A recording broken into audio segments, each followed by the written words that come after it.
Evening, ladies and gents, how are you doing? Today, I thought we'd give Elon Musk a day off.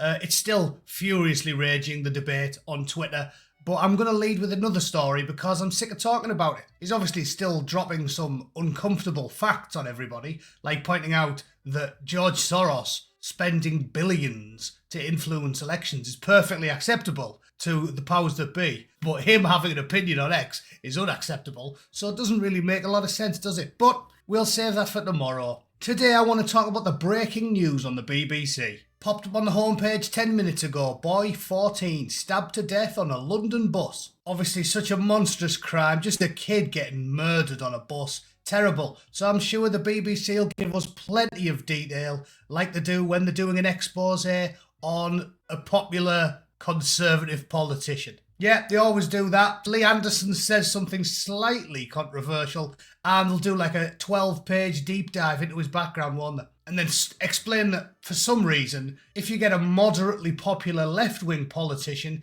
he's a charming, charismatic, gifted politician. That's what they wrote about Justin Trudeau yesterday. He's a gifted politician. But if someone slightly right-wing is popular with people, then he's a populist and therefore he's evil. All right, that's how it works. So come on, BBC, shows your journalistic integrity. Flex those muscles and do a deep dive on this breaking story. Let's see what they've dug up on him, shall we?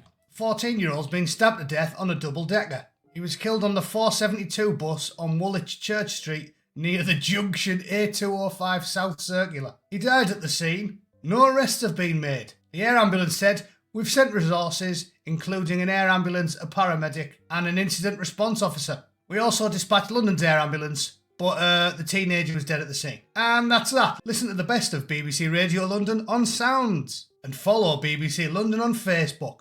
Brilliant.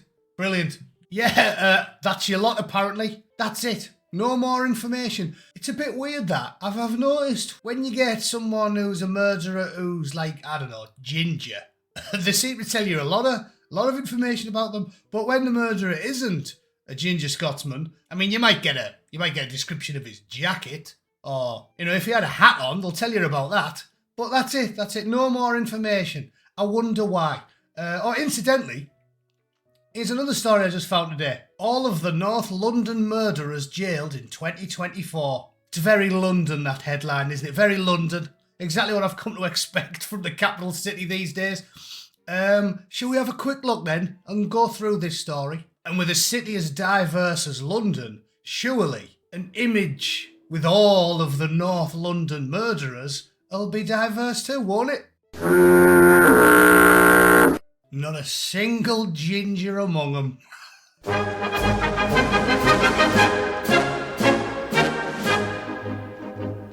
Okay, London is still a sewer. I thought that's a good story. Being a chippy northern monkey, I love doing stories about how much of a hole our formerly great capital city is. I love that. At this point, we should just change it back to the good old days and make York the capital of England, because London is about as English as Gandhi. I think that's a good plan. An actual English city. I've never liked the place personally because, you know, I don't like walking around cities that smell like burnt tyres and pubes. But that's just me. I'm weird like that. Anyway, let's cover this story. I thought it was an interesting read. And it may give us some evidence. It might allude to some clues as to why the BBC's reporting on murders in the capital seems to be lacking a bit, you know. Not very good at telling you descriptions of the people that are doing it, either. So this story, a quick summation, I mean, it's just North London, it's not the whole capital, so obviously it's not perfect empirical data, you know, for all of those people sat out there going, actually, sources, you know. No, it's not perfect, but it is one story from one decent newspaper, summing up all of the people convicted for murder in our once great capital. So let's have a quick look, shall we? And see if there's a correlation of some kind we can make. So the story's in Ham and High, and it's got a full roundup there of... He looks a bit... Oh, no, he's not a ginger, is he? No blondes in there either, strangely. Anyway, all these men were convicted of murder and sent to prison for life in 2024, which obviously means they'll be in there for about 9 years. Probably get out before Sam Mellier, won't they? As 2024 draws to a close, we look back at those jailed in the last 12 months. Pictured here are the murderers jailed for shocking crimes in North London. as well as North Londoners jailed for murders committed elsewhere in the UK.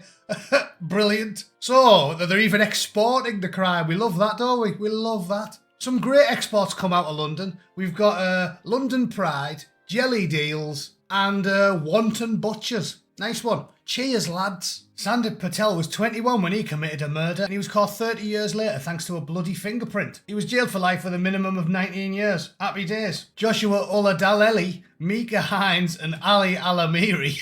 That sounds like Chelsea's current midfield, isn't it? They murdered 25-year-old Hamza Iqbal on Wembley Way. But in their defence, they only stabbed him 23 times instead of 28 times, so the judge took that into account and sent them to Flamingo Land for 2 weeks. I'm kidding. They did all get jailed. Leo Reed, Callum Bagg, Teresi Barnett and Reese Antiwi. 4 splendid chaps there. They murdered a 17-year-old after an argument in a music studio.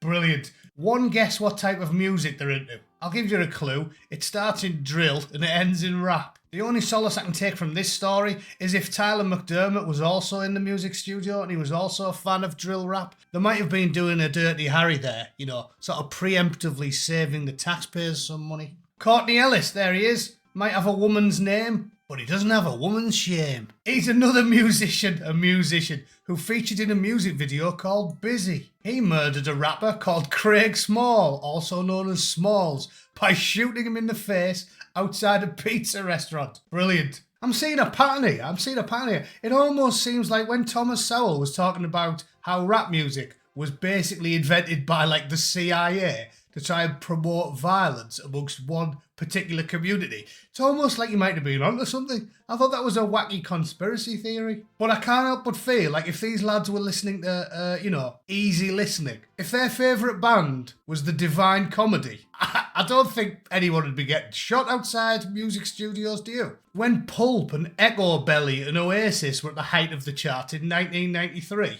don't remember many shootings outside new music studios. It must just be me. I'm not paying attention, am I? Ibrahim Ekdemiri. He murdered Yahya Ahmed by stabbing him to death in Holloway in August 2023. He spotted him at a cafe and that was enough for him. What, you're just going to eat at a cafe without me? Have it. Bad manners, innit? You don't go to a cafe and not invite your mate along.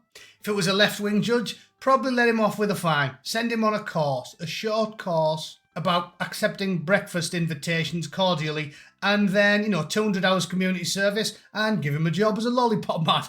How many times have I made that joke about giving them a job as a lollipop man? Turns out Oldham County Council really was doing it with full-blown diddlers. So, I'm a visionary. I'm a visionary genius. David Odungungunga, his name is slightly easier to pronounce than Axel Rudu Kanubu. He murdered 53-year-old Brian Edwards because the pair had an argument near Finsbury Park. He went to meet Odungabugu, a drug dealer. A drug dealer, you do surprise me, and there was me thinking he was going to be a greengrocer. And he's been jailed for 27 years. Sahid Kapakpa and Kadeem Hibbert, 2 splendid-looking fellas there. They murdered 21-year-old Giovanni Espue outside of the Aura Lounge nightclub in Sudbury, Wembley. Stabbed 11 times, mostly in the back while he was lying in the ground. Yes, it takes a brave man to stab someone in the back while they're lying on the ground. We should let him off with community service and get him to join the parachute regiment. Clearly, he's a man to walk the mountains with. They were both found guilty of murder and jailed for 22 years and 17 years respectively. 17 years for ending a 21-year-old man's life. So he'll be out by the time he's about 45. Mega fair. Reagan Cornin, there he is. What's he done?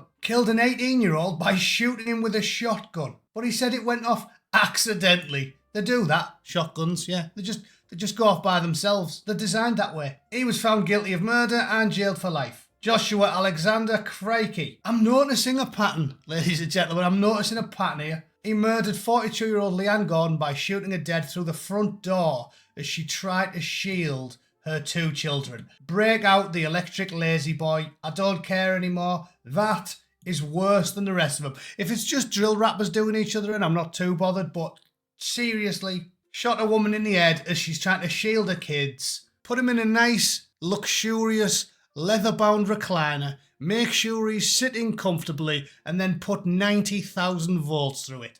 Easy. Abdul Yarrow, and I'm not even going to try that one. They murdered 17-year-old Shea Gordon after a birthday party. Yeah, Worst present ever. Worst present ever. And they've been jailed for manslaughter. Brilliant. So they murdered a young lad at a birthday party and they'll be out in about 5 years. Because that's British justice for you. Mardy Moomin. Moomin? He might be a violent murderer, but at least he's named after a popular children's cartoon. He murdered a caring father in Hounslow and was given a life sentence. Elijah Melly from North Acton. Yep, he's definitely from there. And they found a notebook in his cell where he was boasting about what he'd done. Nice one. Jailed for life with a minimum of 20 years. So he'll be out when he's 38. In his prime, 38. Just so he'll give the coppers some exercise when he gets out. Finally, here we've got some red-blooded Englishmen to add to the list. Finally, some of that much vaunted diversity we keep hearing about. Oh, what's this? Jakub Molger and Andrzej Kalecki. Oh, weird. And they killed Rafal Zabecki. So basically, this story proves that there aren't any English people left in London. They tell us it's like 38%. Well, amongst the criminal fraternity, it's 0%.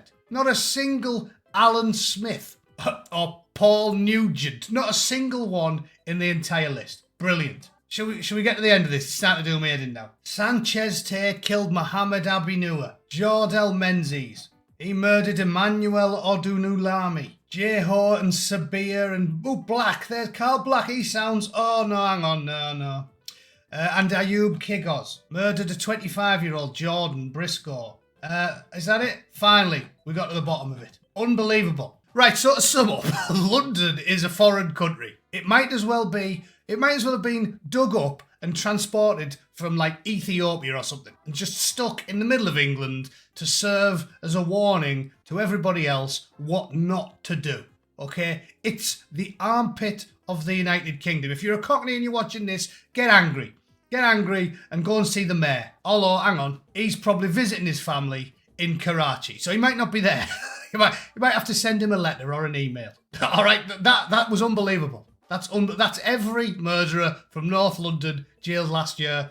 Not a single Englishman amongst them in the capital city of the UK. So make of that what you will. If you still want to tell me that diversity is brilliant, even though the lists of murderers are extremely lacking in diversity, please let me know in the comments. I'd love to know your thoughts. If you're a Londoner and you're a bit annoyed because you went to take the dog for a walk last week and 18 Somalian pirates approached you, bent you over a park bench and left you with a ring piece like the top end of a Wellington boot, let me know how things are going in the capital. I would suggest you sit on a bag of frozen peas while you do it. If you want me to do this for another English city, Birmingham, or, somewhere else, anywhere that, I might have an animus towards, please let me know in the comments and I might get round to that. Okay, thanks for tuning in. See you all very soon. Toodle pip.